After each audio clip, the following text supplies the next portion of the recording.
can hear that. I love that little. I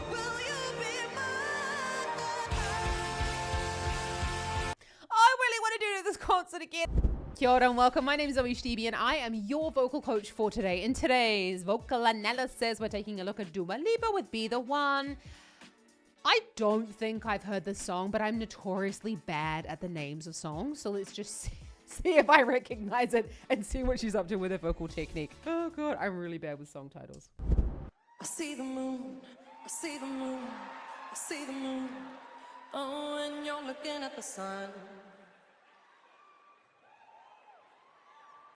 You're not a fool, not a fool, not a fool. No, you're not fooling anyone. Oh, but when you're gone, when you're gone, when you're gone, oh, baby, all the lights go out. Okay, I do know this song. I have heard this song.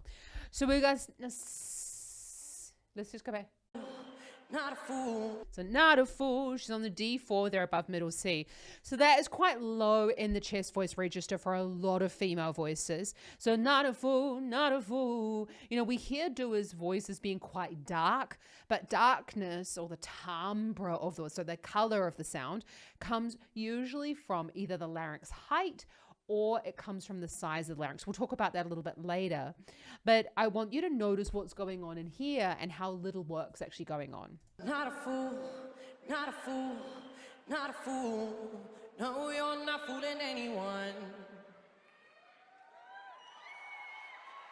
Oh, but when you're gone, when you're gone, when you're gone, oh, baby, all the lights go out.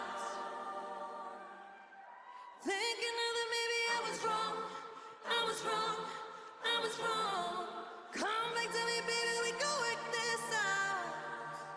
Okay, so oh, you gone? Oh, and you're gone. She's up on the B flat 4 there. So this is really like on the passaggio of most female voices. Now I say most is because not every voice is created equal. And for some people this might be high, for other people this might be a little bit low actually, and their passaggio might be a bit higher. But on that B flat 4 is really at sort of the top of that chest voice register. We're in a chest voice sound here. We're not belting or anything like that. Oh, when you're gone, when you're gone. It sounds like she's almost speaking on pitch. Obviously, there's more finesse in that than just speaking on pitch. But we'll talk a little bit in the next break about this breathing that she's doing. Come back to me, baby, we go work this. Come on to me, baby, when the lights go out. You can hear that. I love that little, that growl, which is the arytenoids rocking together there at the back of the vocal folds. They open and close the vocal folds. And when they're rubbing together there, that's just what we're hearing there in that lovely growl. You can hear she goes, and then she goes on to the pitch. Come back to me, baby, we go work this out. Oh, baby, come on, let me get to know ya. Just another chance so that I can show that I won't let you down and run. No, I won't let you down and run. 'Cause I could be the one. Hey. I could be the one. I see him blue, I see him blue, I see him blue. Oh, when you see everything in red. I love it. I absolutely love it. So you could see there though, when she's I see you blue, I see you blue. At firstly, it's a bit faster than the first time that she sang that right at the beginning. And then you can also notice it's a little bit brighter. So that again, what's causing the darkness of the tone? It could be a little bit due to the larynx height. So when we have a lower larynx, that darkens the tone, and when we have a higher larynx, that's brightening the tone, and that's due to the length of the vocal tract, and that's what we call from the lips all the way down to the larynx. That's called the vocal tract. Let's just go back on that because I love the way that she's breathing, and I want you to take a little look. Oh, there's so many things to look at. We'll get through them all, I promise you.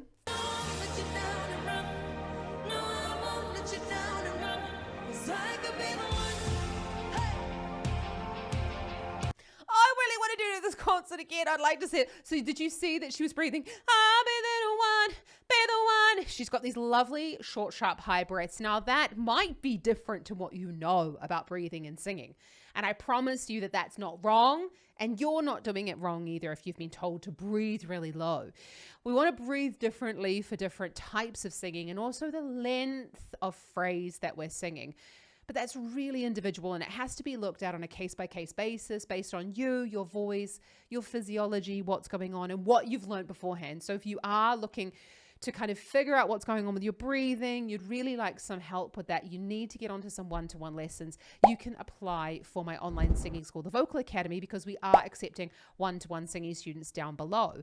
But I promise you that these short, sharp, high breaths will really help you to get that higher chest voice sound. 'Cause I could be the one.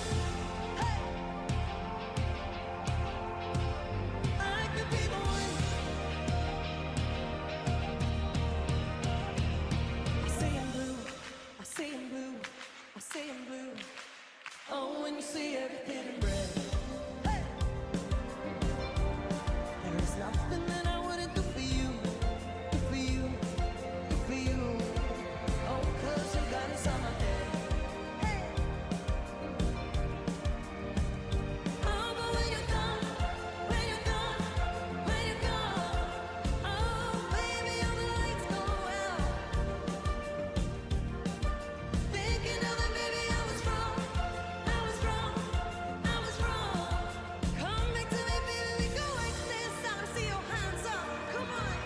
Okay, as we gear up, I will be the one, be the one. You know, as I said at the beginning, we often hear Dua Lipa and we're like, oh my goodness, she's got such a low voice. And you hear it and that timbre is really dark. But actually, I mean, that B flat 4, that is high for that chest voice. And to sing so strongly, but also in that, you know, in that vocal quality, that I will be the one. So you can start off by, you know, singing ah or eh, and singing on one particular vowel up on those notes with that glottal onset. And that's the way that you can kind of get into that part of the voice there. As I say, chest voice taken further up. Doesn't necessarily have to be super, super loud, but what we're looking to do is to keep that vocal fold closure.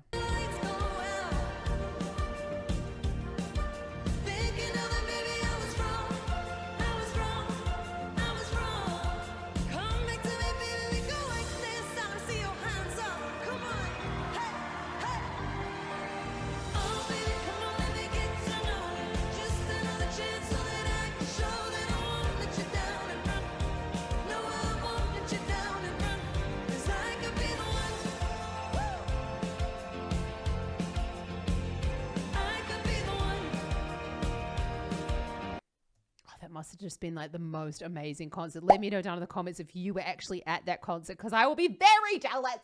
I love the Royal Albert Hall. I love Dua Lipa, and I love it when artists take their music and they make like a different version for the live performance. I find that so cool. And with the orchestra, it must have just been so special.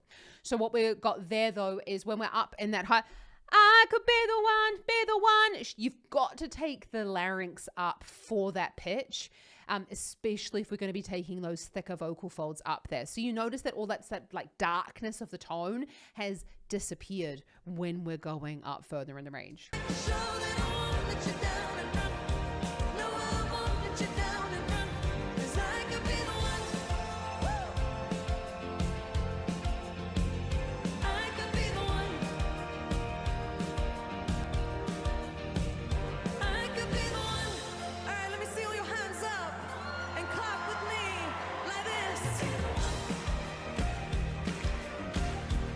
So you notice there as well, she's speaking in between, and when she's speaking and then singing, there's not a hell of a lot of difference between the two of those, you know, her spoken voice and her singing voice. And that's really fantastic. Look, there might be singers out there who have like a very big difference, and there's nothing wrong with that. That is an artist's decision.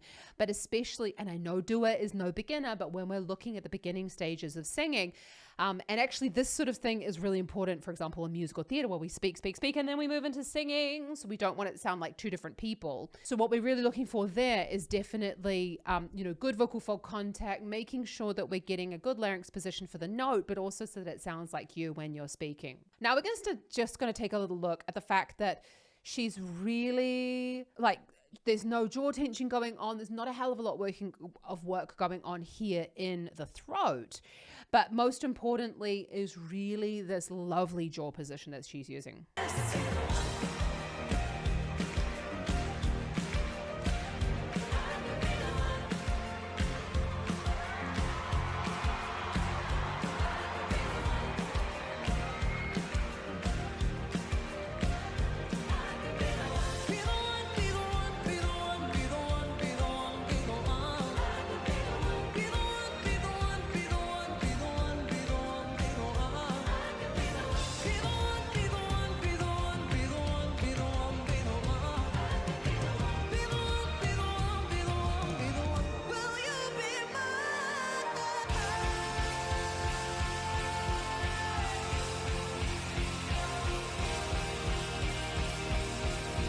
Goes up to the D5. Now that, look, where how high someone sings is really not that important, but did you notice she leant back? And I genuinely think that was for dramatic effect. She didn't really need to do that, but sometimes leaning back and even opening up the arms is a really great way for us to engage the larger muscles of the head, the neck, and the upper chest and back, so that we can really not so that we can do anything, so that we can really hold on to that note and stabilize through those larger muscles. That's what we're doing. It's called anchoring.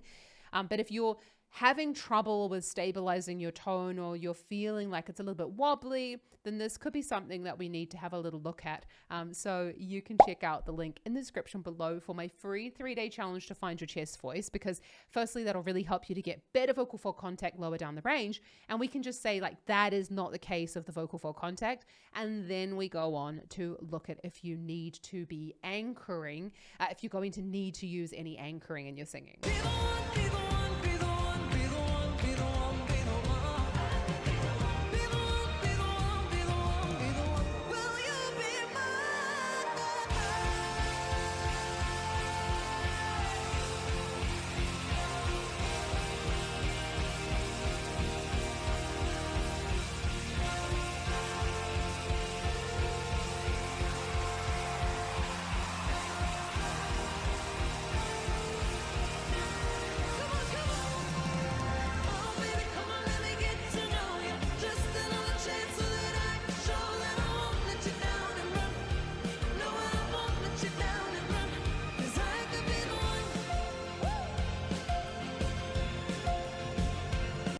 So then we go, I could be the one. And she had just that little bit of a catch in the voice. Now, I've said this in previous Dua Lipa videos. We don't actually know why someone would be catching on that note. And I'm not going to make any assumptions as to why she would be catching. That's between Dua and her ENT, or an ear, nose, and throat surgeon, which I do recommend that any singer out there gets their voices checked on a yearly basis anyway, just to kind of see what's going on with the voice. But we're seeing, as I said earlier, this really lovely jaw position here. There's no clenching going on. There's lovely space between the teeth. And that's what we're really looking for, to make sure that the sound can move freely as well.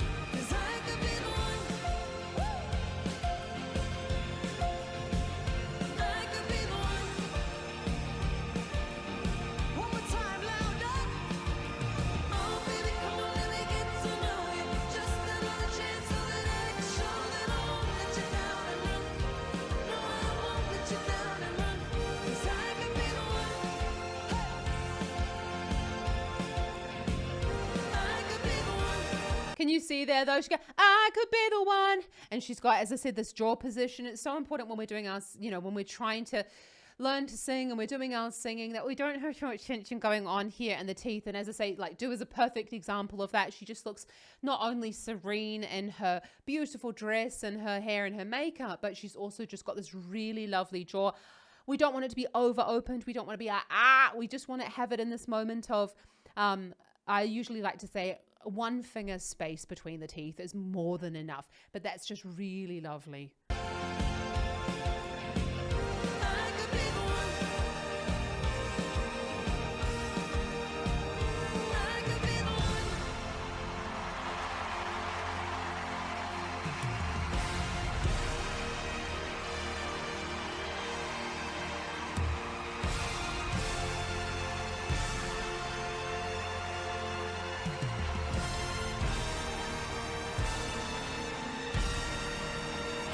I could be the one.